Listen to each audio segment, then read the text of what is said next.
Hello guys and welcome back to my channel, and for today's video is wala muna tayong usapan about OFW in Italy. So ngayon nandito ako sa Pilipinas nagbabakasyon at nandito kami ngayon ng aking buong pamilya sa isang resort sa Ibisan. Ito ay tinatawag na Palm Coast Beach Resort. So nandito kami since Friday pa, today is Sunday. So hindi muna ako nakapag-vlog. It is because in-enjoy ko yung moment kasama yung aking pamilya. Itutur ko kayo dito sa Palm Coast Beach Resort. Yan, ipapakita ko sa inyo yung accommodation, yung mga pwedeng gawin dito sa resort na to. So samahan nyo ako, ipapakita ko sa inyo yung aming kubo. So usually dito guys is like bahay kubo sila, native na yung theme nila ng resort nila. Ito nga yung gusto ko kasi parang bahay kubo lang. At pagpasensyahan nyo na yung aming kubo kasi magulo. Later. Nandito ako sa loob ng aming bahay kubo. So this is good for 2 person, maximum ng 3 yata o 4. And then pag mayroon kayong ekstrang tao is magbabayad lang kayo ng extra 200 yata per day. Pero yung binayaran na namin dito is like 1.3 per night. So may kasama na siyang breakfast, hindi na masama. Maganda nga ito, ito yung gusto ko yan. So ito yung mattress namin, yung materaso. So dala kami ng tatay ko dito. Ayan. Meron silang ceiling fan. Oh, ilaw pala yun. Ayan. So meron silang ceiling fan. Meron din silang bintana. Ayan. Glass na din yung bintana nila. So parang double wall siya. Ayan. Native na native. Ito yung gusto ko.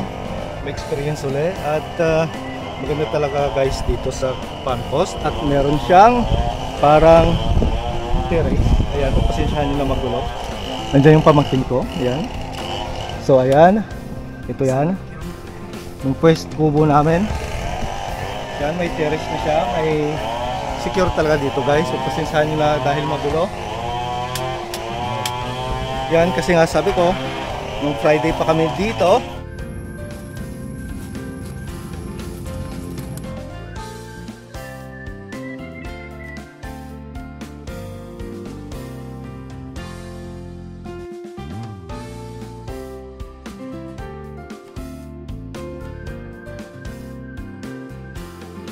At doon yung reception. Ayan, malapit lang kami sa entrance. At doon meron pang 2 kubo. Doon naman good for family na around 5 members. So minimum doon is 5. So kung pwede natin kunin kahit ilan kayo. So kumuha din kami doon 2 kasi in-invite ko yung pinsan ko at mga kasamahan namin sa bahay. Yung kapatid ko, anak niya at bayaw. So tara, samahan niyo ko at pupunta tayo doon. A few moments later. So please excuse the news kasi doon sa kabila is parang may nagchichinso, nagpuputol ng puno. Papasukin natin yung kubo number 4. So this is the kubo na kinuha ng kapatid ko, asawa niya at tiyahin ko, ng babysitter niya. So dito sila magkakasama. Yan, we're going to check.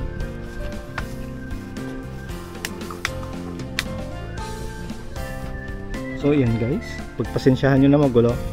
Yan, merong 3 materaso o mattress. So this is good for 5 to 7 persons siguro. Depende sa laki nyo. Ayan. So meron na din siyang 2 ceiling fan.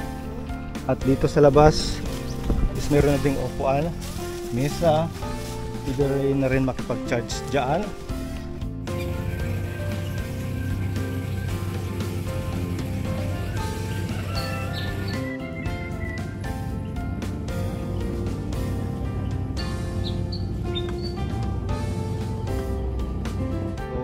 Dito nakalagay yung ibang gamit namin. So doon sa kabilang kubo, dyan sa likuran ko is mga pinsan ko din naman, sinama ko din sila.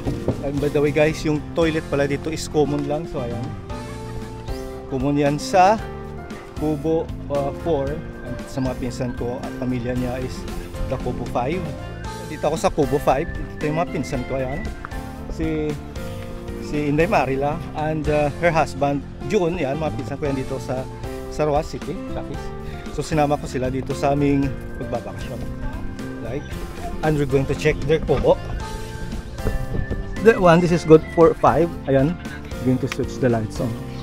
That is my pamangkin. This one, 2, Yan, ipapahinga kasi nakagat ng jellyfish. So, nakagat siya ng jellyfish guys. Maagang maaga pa na sa dagat na. So, tawag dito sa Bisaya o sa Ilonggo as na Salabay. At sa likod dyan, yan yung kanilang reception. So, ngayon, meron din kaming gabana dun sa baba. Pupuntahan natin yon at iikot ko kayo dito sa resort na to. So, kita-kits tayo sa baba. Later. So, ngayon guys, dito ako sa daanan papasok. Doon sa taas yung reception. Ayan, so you can see yung kubo doon. So, ito yung mga kubo. Ayan. Ayan din sa likuran. So, ito yung daanan pababa. Nandun yung beach front. Maganda talaga dito guys. Kung gusto yung pumunta, nire-recommend ko talaga to sa inyo. At itong kubo pala to ay sa amin din. Kasi sumama yung pinsan din namin na dumating from London. So sumama siya dito isang araw lang. So dyan yung kubo niya na kinuha. At ito yung daan pababa. So tigil muna tayo kasi may dadaan. So guys, ito yung daanan pababa sa resort na to. So kakabukas niya pa lang guys. So nagdi-develop pa lang sila. Ayan, makikita niyo may construction pa. Yan, dito yung daan. So inaayos pa lang nila. Pero ang masasabi ko talaga guys, this is like one of the best. Ciao na. Good morning. This is like one of the best resort here in Rojas City. So ayan, bago pa lang. So ayan, nagde-develop pa lang naman sila guys. Pero maganda talaga dito kasi nga beach front, white sand din sila, parang Boracay. So ito yung mga ginagawa nila. At yan si ate yung may-ari ng resort na to guys. So ililink ko sa baba yung Facebook nila tsaka mga contact numbers pag may plan kayong pumunta dito. Nandito ako ngayon sa aming cabana, whatever. So nag-renting kami dito sa baba. Ayan yung tatay ko tsaka bayaw ko. So dito kami magpapalipas ng tanghali. Dito kami magla-lunch. So kasi yung accommodation namin o yung kubo dun pa sa taas. So maganda talaga dito guys. Ayan, beach front. As you can see, maraming tao. So pupunta tayo doon maya-maya. So yung iba is nandun pa sa accommodation, kakatapos na ng breakfast. Sila ngayon pa lang kasi may pinuntahan sila. And guys, yung breakfast dito is libre na din, kaya maganda dito. Nire-recommend ko talaga yung lugar na to. A few moments later. Ngayon guys, so nandito ako sa tubig. Ayan, with my sister, with my nephew, with the babysitter and may pamangkin. So ayan yung beach front. Yan nasa likuran ko yung mga cottages dyan. So magbi-video roll tayo para makita nyo kung ano yung itsura ng harap ng Palm Coast Beach Resort. Dito lang yan guys sa Basiao, Ibisan, Capiz.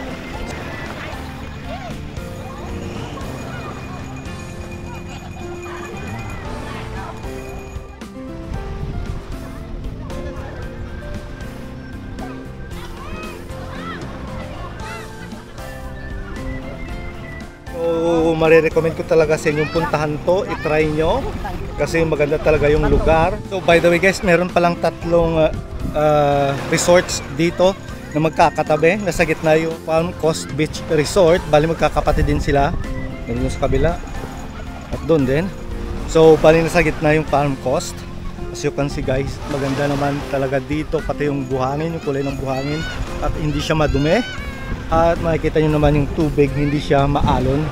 So kaya if you have plan to come here sa Rojas City at mag beach at naghahanap kayo ng magandang accommodation, beach front, dito talaga kayo guys pumunta sa Palm Coast Beach Resort. Ayan.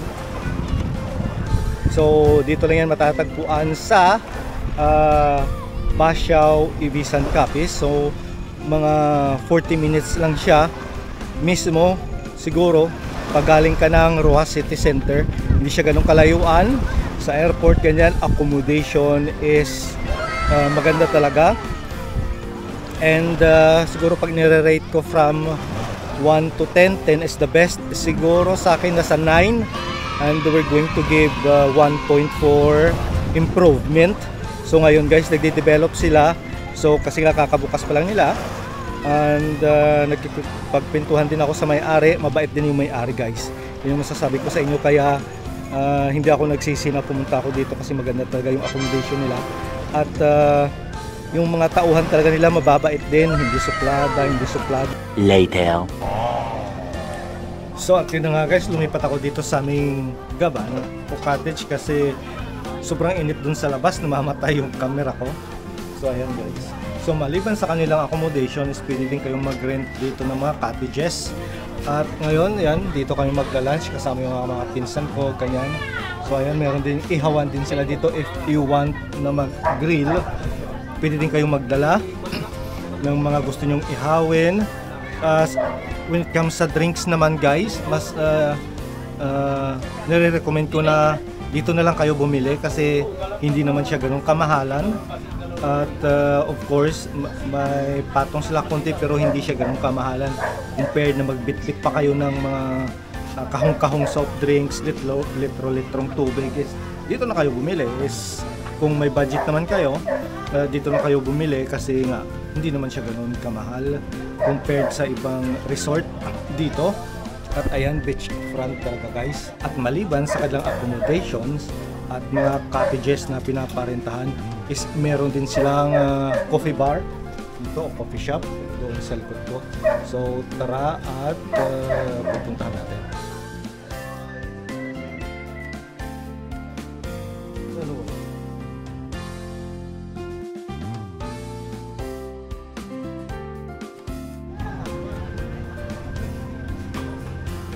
Yun nga guys, nakita nyo naman yung bar nila kung gaano kaganda. Ito yung labas. Ayun yung views. Ayan, maganda dito kung mga dog lover kayo. Meron din silang dogs. At kung pumunta kayo dito at wala kayong data, is meron naman silang piso wifi. So walang problema dito yung network. Pag wala kayong internet sa inyong phone, kasi kahit doon sa accommodation namin sa taas is abot yung signal nito. Kaya walang problema dito sa network. Kung wala kayong internet sa inyong phone, dito lang kayo sa PesoNet. At kung naboboard kayo sa accommodation sa taas, of course dito kayo pumunta sa kanilang bar. At sabi ko nga, nire-recommend ko sa inyo na wag na kayong magdala ng drinks. Mas maigi dito na kayo bumili. Kasi nga hindi naman siya gaano kamahalan yung price nila dito. So ito yung bar nila guys, yung entrance. At ito yung tambayan o parang terrace nila. Dito yung mga cottages. Doon sa taas yung accommodations. So malinis talaga dito guys, maganda yung toilet nila kasi hindi pa naman siya ganun ka-develop kasi kakasimula pa lang nila. At yun, siyempre po unti-unti nagde-develop sila ng kanilang resort. Maganda talaga dito guys. Yan yung masasabi ko. From pag i-rate mo siya from 1 to 10, sabi ko nga 10 is the best. I-rate ko siya by 9 and we're going to make like a room for improvement 1 point. So dito mo kami tatambay kasama yung mga isang pagbayaw. Ngayon nag-ihaw kami dito at yun pa guys, pwede talagang mag-ihaw dito.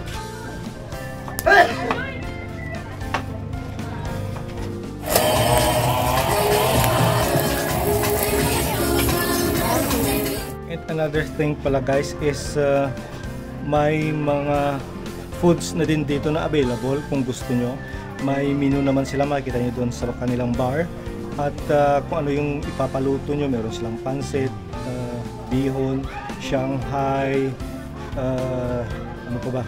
Marami silang ulam dito. Kung tinatamad na kayong magluto, is umorder na lang kayo sa kanilang bar.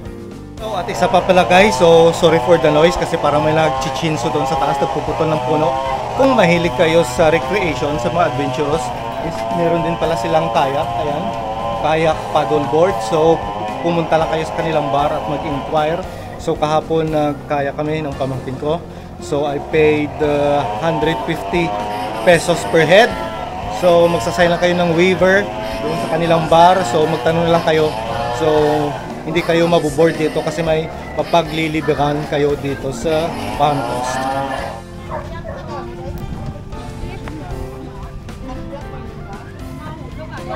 Yun na nga guys, dito na magtatapos yung tour natin sa Palm Coast Beach Resort dito sa Pasiao, Ibisan, Capiz. So yun nga, kung pupunta kayo ng Roxas City, Capiz, so wag nyong kalimutang dumaan dito, magstay kasi nga meron naman silang accommodations, meron din naman silang restaurant, may coffee shop din naman sila. Gusto nyo mag-chill, mag-relax, dito kayo pumunta. So ililink ko sa baba yung Facebook page nila para doon nyo sila kontakin. So please don't forget to like, share, and subscribe to my YouTube channel. And please don't forget to hit the notification bell so that you will be updated if meron akong bagong YouTube video. So kita-kits tayo sa susunod.